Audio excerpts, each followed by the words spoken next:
ওয়ালাইকুম দর্শক। ফেঁসে যাচ্ছে ডক্টর মোহাম্মদ ইউনূস এবং তার উপদেষ্টা পরিষদ। খেই হারিয়ে ফেলেছে বিএনপি সরকার। হিমশিম খাচ্ছে তার নিজের দলের কর্মীদেরকে সামাল দিতে। আজকের আলোচনার বিষয়টা সরকারের দ্বিচারিতা। দ্বিচারিতা বলতে দুই ধরনের চরিত্র। আর গত সরকারের মানে গত উপদেষ্টাদের স্বজনপ্রীতি। স্বজনপ্রীতি এবং দ্বিচারিতা এই দুইটা বিষয় নিয়ে আজকে আপনাদের সঙ্গে একটু কথা বলতে চাই।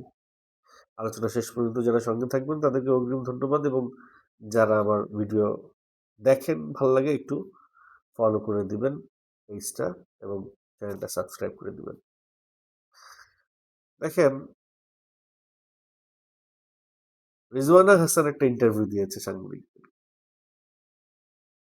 সেখানে তিনি স্পষ্টভাবে বলেছে যে একটা শক্তিকে তারা মাথা উঁচু করে দাঁড়াতে দেয় নাই। সেই শক্তিটাকে জামাতে ইসলাম। নির্বাচনে তাদেরকে মাথা উঁচু করে দাঁড়াতে দেয় নাই, মানে তাদেরকে ক্ষমতায় আসতে দেয় নাই। এই কথাটার মানে কি? এই কথাটা মানে ইলেকশন ওয়াজ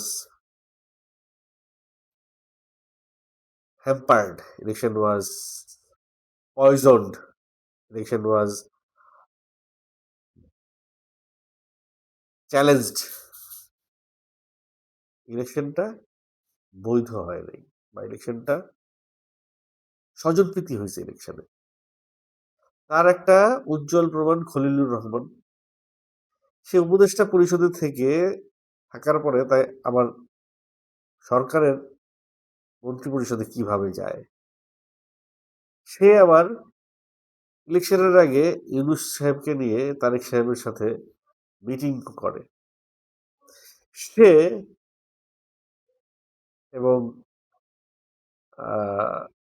আসিফ নজরুল, ডক্টর আসিফ নজরুল উপদেষ্টা পরিষদে থাকাকালীন তারা যা করেছে, একটা দলকে ফেভার করার জন্য করেছে, তার অনেক প্রমাণাদি আছে, অনেক লক্ষণ নির্বাচনের পরে স্পষ্ট হয়ে ফুটে উঠেছে। যাই হোক, এখন নির্বাচনের পরে কয় মাস হয়ে গেল? 1 মাস তো শেষ। ফেব্রুয়ারির 12 তারিখে নির্বাচন হয়েছে। এটা মার্চের 5 তারিখ। অলমোস্ট 1 মাস শেষ হতে চলেছে। আর 5 দিন পরে, 6 দিন পরে 1 মাস শেষ হয়ে যাবে। 1 সপ্তাহ পরে 1 মাস শেষ হয়ে যাবে। 30 দিনে একটা সরকার কি করছে, কোন দিকে যাচ্ছে, কি করবে, কি করতে পারবে, এটা বোঝা মুশকিল। তারপরেও ওই যে ভাতের হাঁড়ি থেকে একটা ভাত টিপ দিলে বোঝা যায় যে হাঁড়ির অন্য ভাতের অবস্থাটা কি।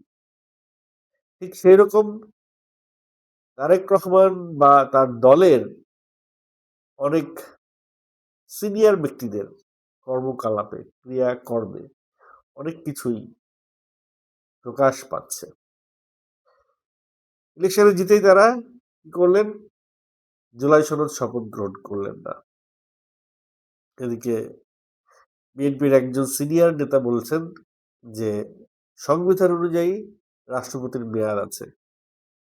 সংবিধান অনুযায়ী যদি রাষ্ট্রপতির মেয়াদ থাকে, তাহলে তো সংবিধান অনুযায়ী শেখ হাসিনারও মেয়াদ আছে। তারা কোন সংবিধান ফলো করতেছে? যদি সেই সংবিধান, রাষ্ট্রপতির মেয়াদের সংবিধান যদি তারা ফলো করে, তাহলে তো তারেক জিয়া অবৈধ, এই ডক্টর মোহাম্মদ ইউনূস অবৈধ। তাদের তো ধরে আইনের আওতায় নেওয়া উচিত, কারণ তারা সংবিধান পরিপন্থী। তাদের তাদের এখানে থাকার কথা না। মেয়াদ আছে শেখ হাসিনা, মেয়াদ থাকে শেখ হাসিনা আছে, তো শেখ হাসিনা থাকবে এখানে। তো তারা এই যে দ্বিচারিতা বললাম, যে বিএনপির যে দ্বিচারিতা, তারা বলছে মুখে এক, করছে আর এক। তারা মুখে বলছে যখন যেটা তাদের জন্য প্রয়োজন, যখন যেটা করলে তাদের ফেভারে যায়, তখন সেটাই তারা বলতেছে। তারা সংবিধান ফলো করে জুলাই সনদ শপথ গ্রহণ করা নাই। কোন সংবিধান? যে সংবিধান ফলো করে করা নাই, সেই সংবিধান তো শেখ হাসিনা এখনো প্রধানমন্ত্রী। যে সংবিধান ফলো করে তারা শপথ গ্রহণ করে নাই, সেই সংবিধানে তো শেখ মুজিবুরের ছবি প্রধানমন্ত্রী কার্যালয়ের পেছনে থাকবে। সেটা যদি না থাকে তাহলে রাষ্ট্রদ্রোহিতার সমান হবে। তাহলে কোন সংবিধানের কথা তারা বলছে? সংবিধানকে শুধু তাদের মন গড়া কিছু জায়গায় তারা দাঁড় করাচ্ছে, আবার যখন দরকার তখন জুলাই সনদের কাছে তারা আসতেছে। মানে না ঘরকা না ঘাটকা। বিষয়টা যদি এরকম হয় তাহলে এইভাবে বেশি দিন কি তারা টিকতে পারবে? এইভাবে বেশি দিন কি তারা জনগণের রায়টা ধরে রাখতে পারবে? জনগণের ভালোবাসা, জনগণের পছন্দ, জনগণের মনের মধ্যে তারা থাকতে পারবে? জনগণের মন থেকে তারা উঠে যাবে যদি এই প্রক্রিয়ায় তারা দেশ চালাইতে থাকে আগামীতে। রিসেন্টলি একটা ঘটনা আপনারা জানেন যে কক্সবাজারের মোদিকে জামিনে মুক্তি দেওয়া হয়েছে। সে ওইখানকার মাদক সম্রাট, এটা সবাই জানে। তো সে মুক্তি পাওয়ার পরে বলছে এখন আর আমি কাউরে ডরাই না, আমি নৌকার লোক, নৌকা যার আমি তার। মানে এই কথাগুলোর মানে কি? তাকে কারা ছাড়লো? নৌকা কার? সে কার? তারা কাদের হয়ে কাজ করবে? মোদী সাহেব কার হয়ে কাজ করবে এখন? বা কে মোদী সাহেবকে ফেভার করবে? ওদিকে মাদক সম্রাটকে ছেড়ে দিয়ে এদিকে ছোট বাচ্চা বাচ্চা পোলাপানের গাঁজা ধরতে তারা ব্যস্ত। আই ওয়াশ, আই ওয়াশের রাজনীতি এতদিন হয়ে এসেছে, এগুলো জনগণ বুঝছে। জনগণ বুঝে কোনটা আই ওয়াশ আর কোনটা জেনুইনলি তারা চায়। যদি তারা জেনুইনলি চাইতো যে দেশ থেকে মাদক ইয়ে করবে, মাদককে তারা নিরূপণ করবে, তাহলে তো আগে মাথাকে ধরবে, আগে মানে বড়টার গলাটার চিপে ধরবে।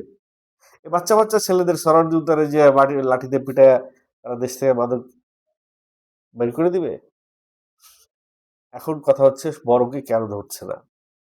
কারণ এই বড়রা নির্বাচনের সময় অনেক বড় বড় সুযোগ সুবিধা এই দলকে দিয়েছে। এখন এত তাড়াতাড়ি চক্ষু উল্টাইলে কেমন দেখা যায়? নির্বাচন করতে কিন্তু অনেক টাকা পয়সা লাগে। একটা নির্বাচন পরিচালনা করতে অনেক টাকা পয়সা লাগে, অনেক লোকবল লাগে, অনেক সহায়তা লাগে, অনেক মানুষের অনেক কিছু লাগে, সাপোর্ট লাগে। তো সেই সাপোর্ট যেখান থেকে তারা নিয়েছে তাদেরকেই চক্ষু উল্টাবে কি করে? তো বিপাকে পড়ে গেছে না এই সরকার। একে তো আওয়ামী লীগের সাপোর্ট নিয়ে তারা একটা ভুল করছে, এখন আওয়ামী লীগকে তাদের প্রশ্রয় দিতে হচ্ছে।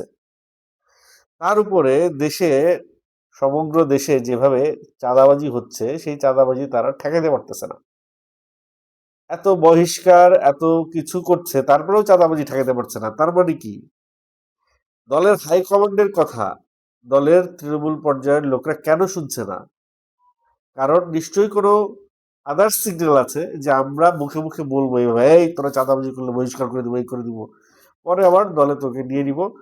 একটা আই ওয়াশ করতে হবে, একটা দেখাইতে হবে মানুষকে যে আমরা এইভাবে এরকম করছি। বিষয়গুলো কি এরকম আই ওয়াশ খেলা চলতেছে কিনা জানি না, বুঝতে পারছি না। মাত্র তো 1 মাস এখনো শেষ হয় নাই। 1 মাস এখনো শেষ হয় নাই। 2 মাস, 3 মাস, 4 মাস যাক, তাইলে বোঝা যাবে এটা আই ওয়াশ কিনা। কিন্তু শুরুতেই গন্ধটা পাচ্ছি, ওই ফিলটা পাচ্ছি যে এটা একটা আই ওয়াশ গেম হচ্ছে।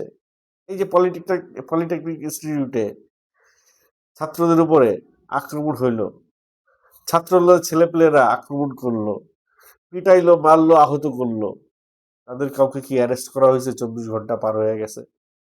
তাহলে কি সেই আওয়ামী লীগের রাজনীতি আবার ফেরত আসতেছে?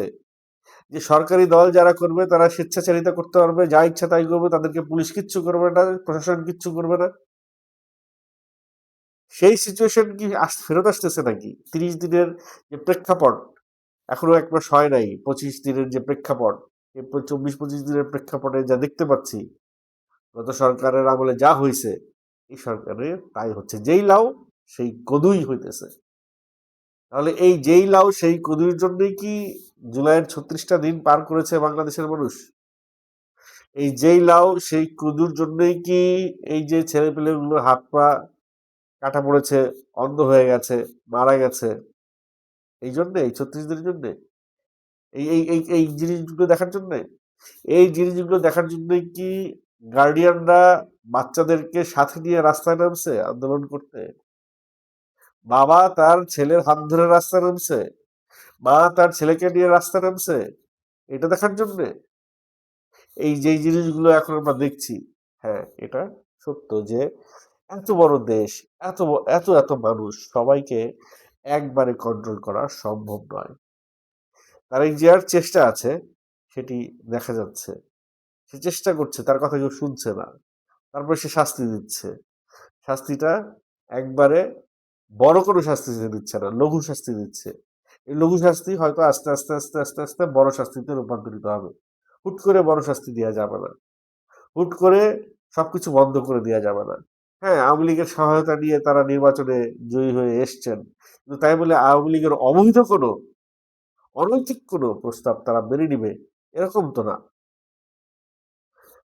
আওয়ামী লীগের কোনো অনৈতিক যদি প্রস্তাব থাকে সেটাকে তারা না বলবে, সেটাকে তারা বয়কট করবে। তাদের নৈতিক কোনো দাবি থাকলে সেইটা তারা গ্রহণযোগ্যভাবে, গ্রহণযোগ্যতার ভিত্তিতে দেখবে, সেইটা তারা তাদের মতো করে কতটুকু ছাড় দেওয়া যায় সেই ছাড়টা দিবে। বিএনপি এবং আওয়ামী লীগ, এর আগেও আমি বলেছি, জামাতকে কখনোই ক্ষমতায় আসতে দেবে না। শুধু বিএনপি আওয়ামী লীগ না, সারা বিশ্বের মানুষ কখনো জামাতকে ক্ষমতায় আসতে দিবে না। জামাত ইসলাম এই যে ৭৮টা সিট পাইছে, ৬৮টা সিট পাইছে, বা সব মিলে ৭৮টা সিট পাইছে, এটা তাদের সারা জীবনের সবচাইতে বড় অর্জন। কারণ আগামী নির্বাচনে শিওর বলা যায় এটা যে আওয়ামী লীগ অংশগ্রহণ করবে, সেই পথ তৈরি করে দিয়ে যাবে বিএনপি। নিশ্চয়ই এরকম একটা কমিটমেন্টের মাধ্যমেই তারা তাদের সাপোর্ট পেয়ে গেছে বা পাইছিল। তো সেই পথটা নিশ্চয়ই, যে কমিটমেন্ট তাদের কাছে তারা করছে, সেই কমিটমেন্ট তারা হয়তো রাখবে। না রাখলেও এটা জিয়াউর রহমানের ব্লাড, শহীদ জিয়াউর রহমানের ব্লাড তারেক রহমানের গায়ে। বাবা যে কাজটা করেছেন তিনিও সেই কাজটাই করবেন। জিয়াউর রহমান গভর্নমেন্টে আসার পরে সবাইকে মাফ করে দিছে, শেখ হাসিনাকে নিয়ে আসছে বাংলাদেশে, তাকে রাজনীতি করার সুযোগ দিয়ে দিছে। সো তারেক রহমানও সেই একই কাজটা করবেন না এটা আমি বিশ্বাস করি না। তারেক রহমান অনেক লিবারেল, তার চিন্তা ভাবনা অনেক লিবারেল।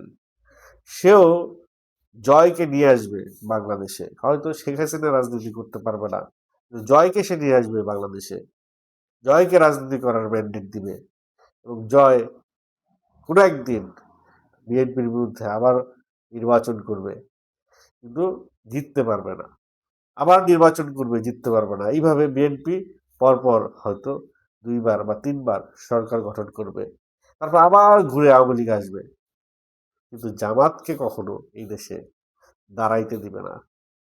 আমি এর আগে আপনাদেরকে একটা উদাহরণ দিছিলাম। উদাহরণটা এরকম যে আপনি একটা সুপার শপ খুলেছেন। সুপার শপে কি হয়, অনেক প্রোডাক্ট থাকে, অনেক বড় দোকান। সেই সুপার শপে যা দরকার জামা কাপড় থেকে শুরু করে সব কিছু পাওয়া যায়। এই সুপার শপের ক্যাশিয়ারে একজন বিশ্বস্ত লোক দরকার। যদি ক্যাশিয়ারে বিশ্বস্ত লোক না থাকে তাহলে সুপার শপের লস হবে। এখন এই ক্যাশিয়ারে আপনি ইন্টারভিউর জন্য ইয়ে করলেন, লোক ডাকলেন। সেই ইন্টারভিউতে কারা কারা আসছে দেখেন, একজন ছাত্রলীগের সভাপতি, একজন ছাত্র দলের সভাপতি, একজন শিবিরের সভাপতি, একজন লাঙ্গলের সভাপতি। আপনি বলেন এই ৪ জনের মধ্যে আপনি কাকে ওই ক্যাশিয়ারের পদে বসাবেন? উত্তরটা সহজ, আপনি তাকেই বসাবেন যার ভিতরে ঈমান আছে, যার ভিতরে সততা আছে, যার ভিতরে মুসলমানের মুসলিম গুণাবলী আছে, তো আপনি কাকে বসাবেন সে উত্তরটা আপনি জানেন। উত্তরটা কি জানেন?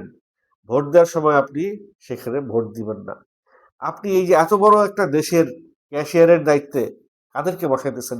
এই জনগণ কাদের বসাইতেছেন বারবার প্রতিবার? এই ক্যাশিয়ারের দায়িত্বে কাদেরকে বসাইতেছে?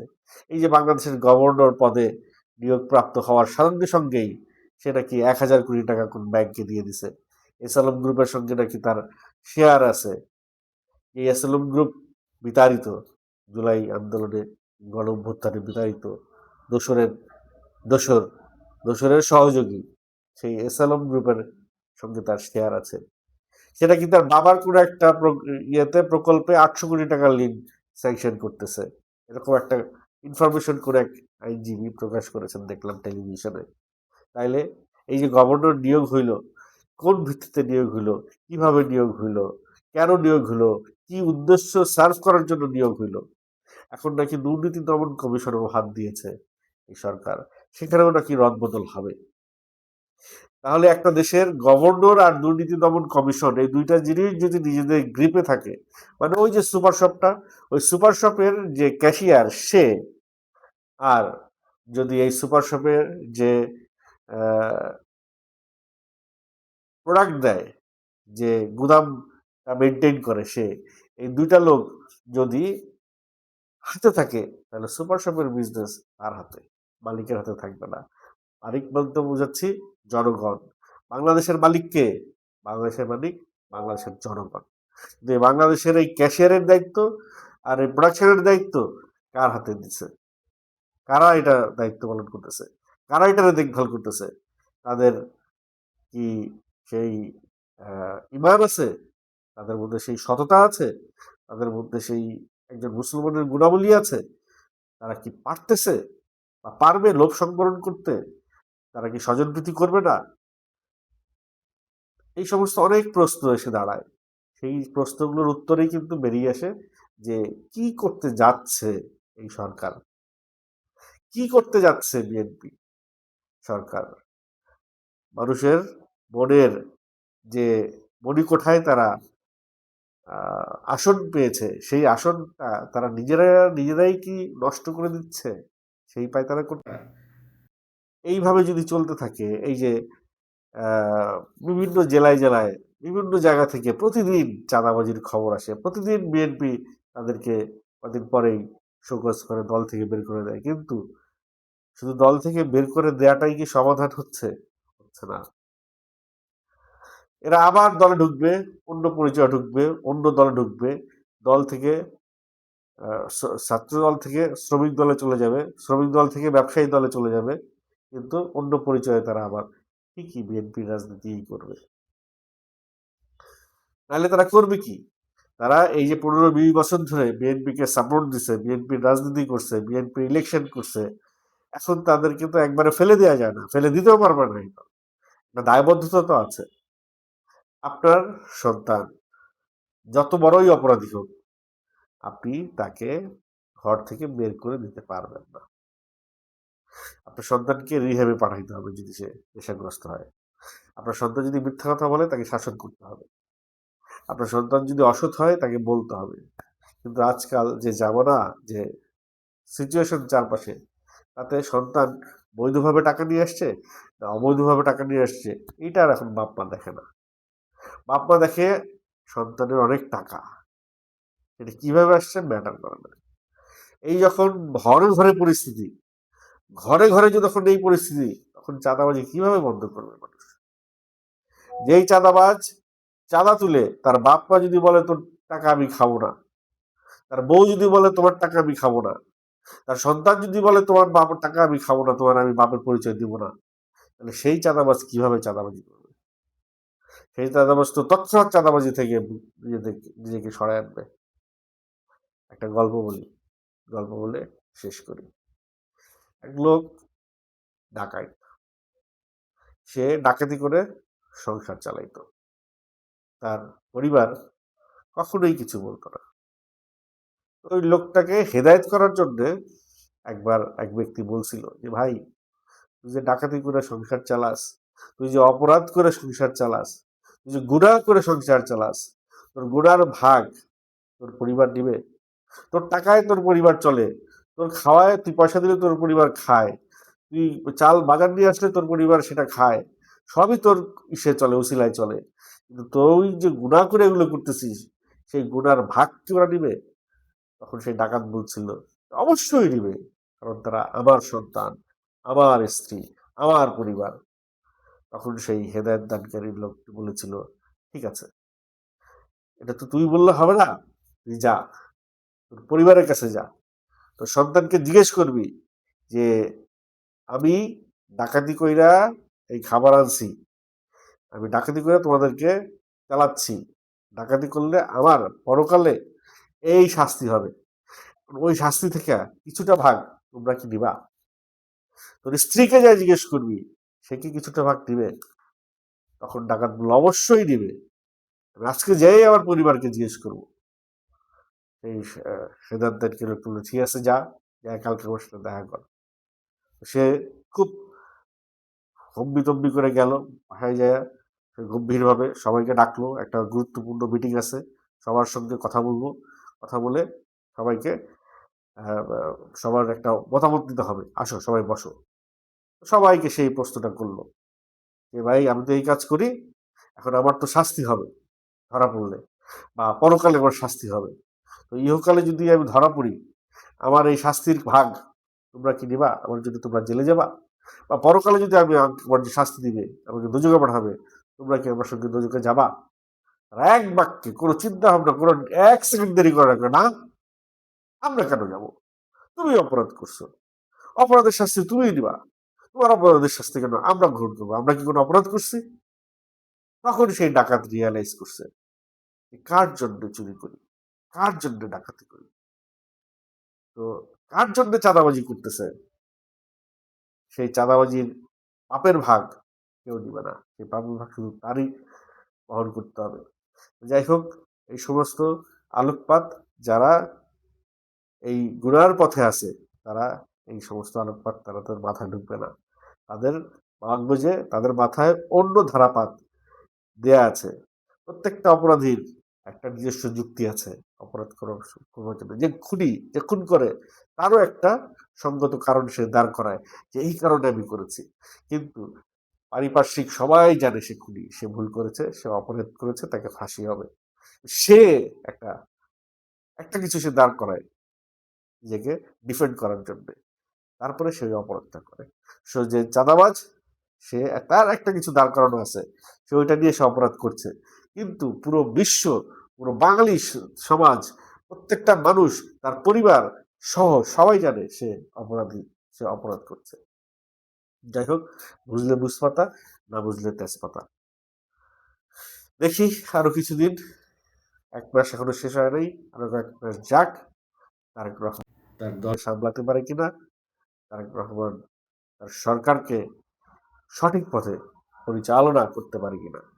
তবে সরকারকে সকল প্রকার সহযোগিতা করবো, আরও কিন্তু দায় দায়িত্ব আমাদের। তারা যদি ভালো কাজ করতে চায়, সেই ভালো কাজে সহযোগিতা করার দায়িত্বও কিন্তু আমাদের, সেটাও আমাদের দেখতে হবে। যেমন ভালো কাজে সহযোগিতা করা তারেক রহমান যদি চান যে তিনি চাঁদামুক্ত বাংলাদেশ করবে, তিনি নেশামুক্ত বাংলাদেশ করবে, মাদকমুক্ত বাংলাদেশ করবে, তাহলে তাকে ইনফরমেশন দিয়ে সহায়তা করতে হবে, কোথায় এগুলো হচ্ছে, কারা এগুলো করছে। কিন্তু যারা এগুলো করছে তাদের সঙ্গেই যদি সে উঠা বসা করে, তাদেরকেই যদি আলিঙ্গন করে, তাদেরকেই যদি জামিন দিয়ে ছাইড়া দেয়, তাইলে আর তাদেরকে বুঝাবো কি করে, তাদেরকে ইনফরমেশন দিব কি করে? সো ভাইস ভার্সা, তারও হাত বাড়াইতে হবে ইনফরমেশনের জন্য, তারও সেই প্রকার কাজগুলো করতে হবে, এবং জনগণেরও তাকে সহায়তা করতে হবে। চলেন আরো কয়েকটা দিন দেখি না কি করে বিএনপি সরকার।